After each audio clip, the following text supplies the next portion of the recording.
La Genèse, chapitre 31. Jacob entendit les propos des fils de Laban qui disaient « Jacob a pris tout ce qui était à notre père, et c'est avec le bien de notre père qu'il s'est acquis toute cette richesse. » Jacob remarqua aussi le visage de Laban, et voici, il n'était plus envers lui comme auparavant. Alors l'Éternel dit à Jacob, « Retourne au pays de tes pères, et dans ton lieu de naissance, et je serai avec toi. » Jacob fit appeler Rachel et Léa, qui étaient au champ vers son troupeau. Il leur dit, « Je vois au visage de votre père qu'il n'est plus envers moi comme auparavant, mais le Dieu de mon père a été avec moi.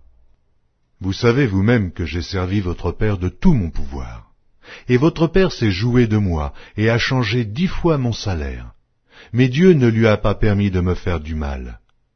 Quand il disait, « Les tachetés seront ton salaire », toutes les brebis faisaient des petits tachetés. Et quand il disait, « Les rayés sont ton salaire », toutes les brebis faisaient des petits rayés. Dieu a pris à votre père son troupeau et me l'a donné. Au temps où les brebis entraient en chaleur, je levai les yeux, et je vis en songe que les boucs qui couvraient les brebis étaient rayés, tachetés et marquetés. Et l'ange de Dieu me dit en songe, « Jacob !» Je répondis, « Me voici. » Et il dit, « Lève les yeux et regarde. Tous les boucs qui couvrent les brebis sont rayés, tachetés et marquetés, car j'ai vu tout ce que te fait Laban. Je suis le Dieu de Béthel, où tu as oint un monument, où tu m'as fait un vœu. Maintenant lève-toi, sors de ce pays, et retourne au pays de ta naissance. » Rachel et Léa répondirent et lui dirent, « Avons-nous encore une part et un héritage dans la maison de notre père? Ne sommes-nous pas regardés par lui comme des étrangères, puisqu'il nous a vendus et qu'il a mangé notre argent? Toute la richesse que Dieu a ôtée à notre père appartient à nous et à nos enfants. Fais maintenant tout ce que Dieu t'a dit. » Jacob se leva, il fit monter ses enfants et ses femmes sur les chameaux. Il emmena tout son troupeau et tous les biens qu'il possédait, le troupeau qui lui appartenait, qu'il avait acquis à Padam-aram, et il s'en alla vers Isaac, son père, au pays de Canaan. Tandis que Laban était allé tondre ses brebis, Rachel déroba les téraphins de son père. Et Jacob trompa Laban, l'araméen, en ne l'avertissant pas de sa fuite. Il s'enfuit avec tout ce qui lui appartenait.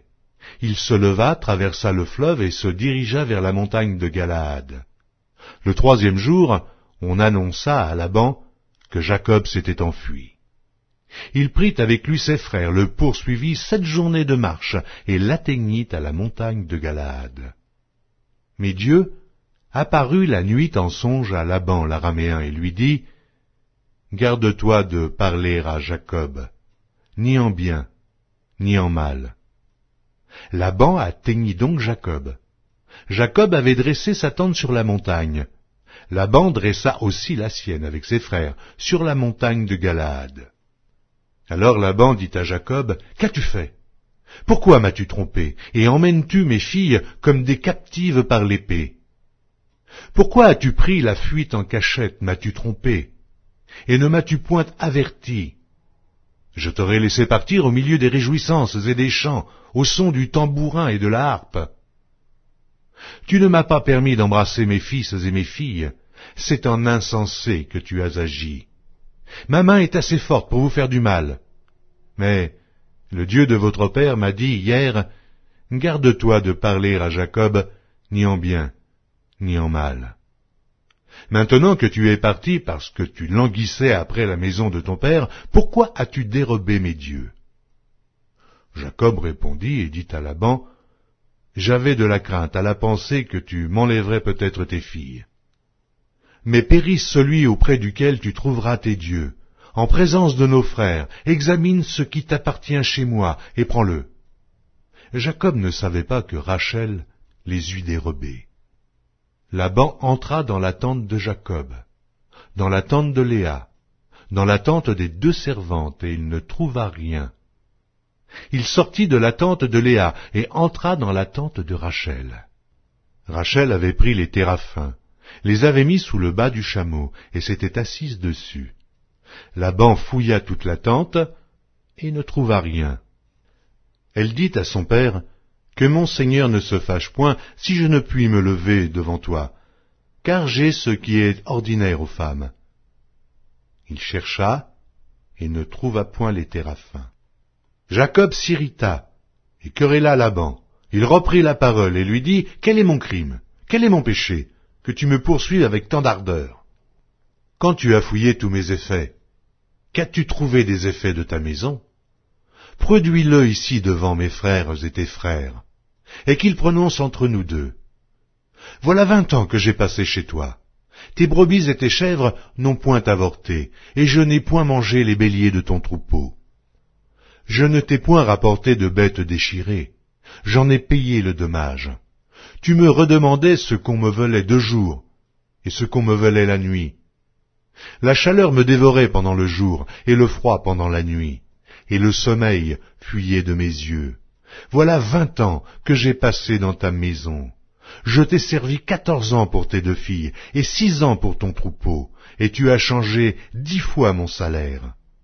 Si je n'eusse pas eu pour moi le Dieu de mon père, le Dieu d'Abraham, celui qui craint Isaac, tu m'aurais maintenant renvoyé à vide. Dieu a vu ma souffrance et le travail de mes mains, et hier, il a prononcé son jugement.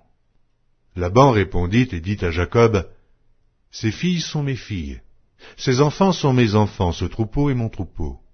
Et tout ce que tu vois est à moi. Et que puis-je faire aujourd'hui pour mes filles, ou pour leurs enfants qu'elles ont mis au monde? Viens, faisons alliance, moi et toi, et que cela serve de témoignage entre moi et toi. » Jacob prit une pierre, et il l'adressa pour monument. Jacob dit à ses frères, « Ramassez des pierres. » Ils prirent des pierres et firent un monceau, et ils mangèrent là sur le monceau. Laban l'appela Jégar Saaduta, et Jacob l'appela Galed.